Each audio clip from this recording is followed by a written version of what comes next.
Hey everyone, this is Joseph and you're watching Credit Commit, where we're committed to building credit.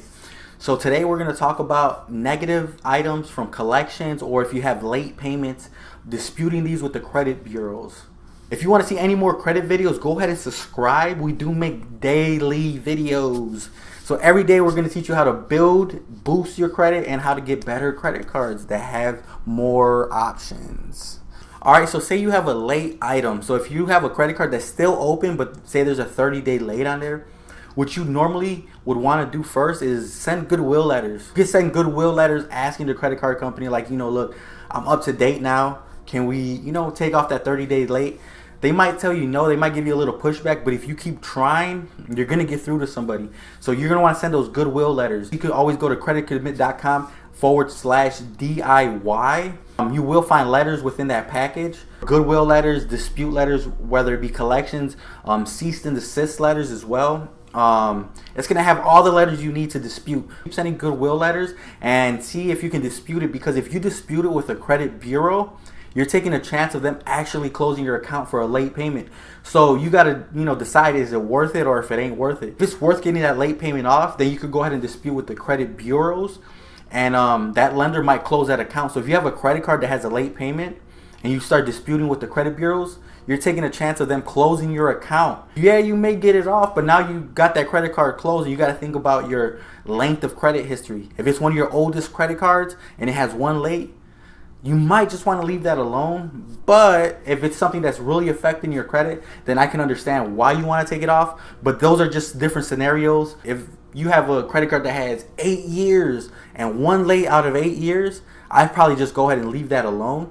But if it's something like that you missed 6 months of payments on, then I could see them closing that account and then you getting off your credit, because that is going to really give you a big ding. But again, those are different situations. Everyone's credit is different, so you need to go ahead and take that with a grain of salt. Use whatever is going to help benefit you the most.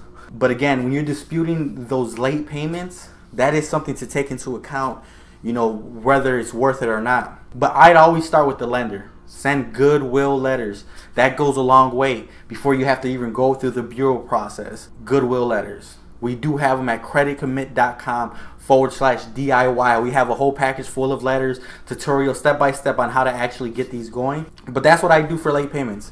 Different scenario. Again, your scenario may be different. It's a judgment call. Goodwill letters always before you dispute. Unless the account's already closed.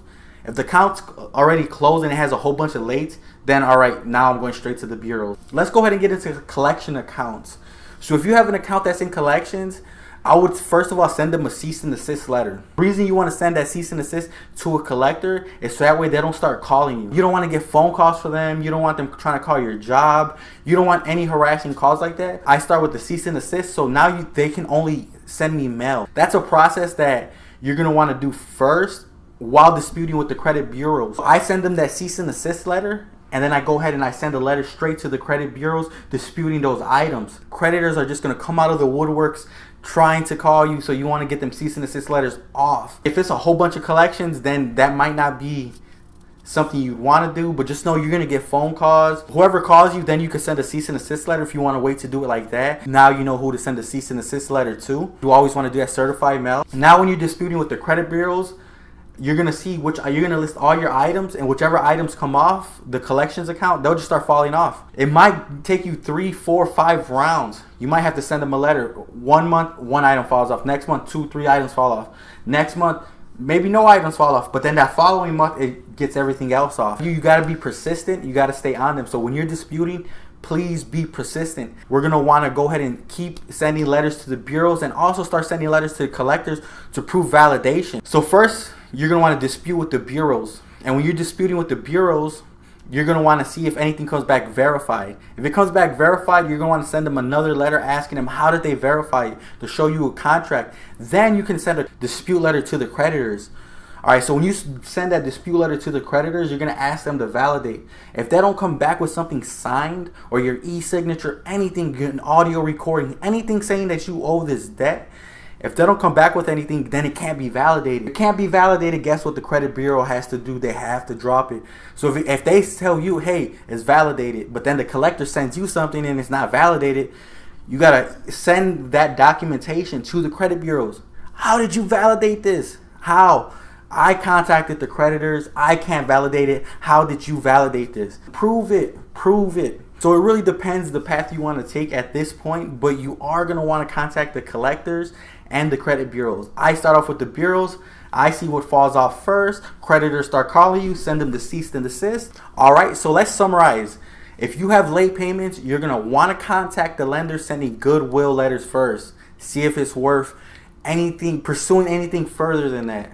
If it is, go ahead and pursue further than that. If it's not, just let it go. Send goodwill letters. Goodwill letters don't work. It's not worth them closing your account, then don't even go after it. If it's worth closing your account and getting it off your credit report, go after the credit bureaus. Go ahead and start sending those letters. Prove it. Prove it. Validation letters. You want to send it to the creditor. Hey, prove that I was late.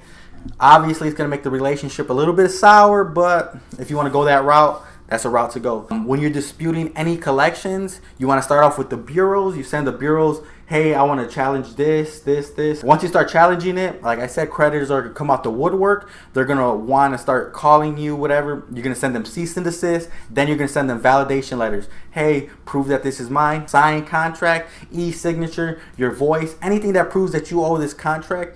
Then you want to go ahead and send whatever they give you, whatever they send you back. If they can't validate, you want to send that to the credit bureaus. Hey, they can't validate it. You're saying it's validated, but they can't validate it, so it has to come off. How are you validating it if the creditor can't even validate it? Not, you could take them to small claims court. That's a whole video for another time. There is a $1,000 fine for any inaccurate information. So for each item that's not accurate, it is a $1,000 fine. That's like the super last resort you want to go down.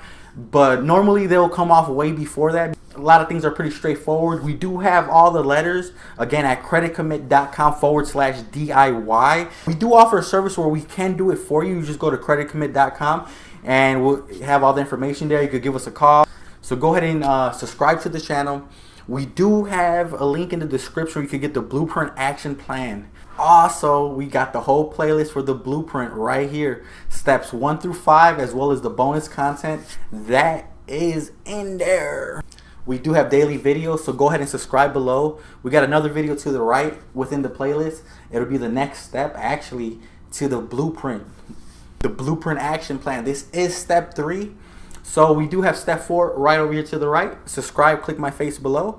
Let's go ahead and get into the next step. Let's get to it, man. Let's get to it. What you still watching for, man? Click the next.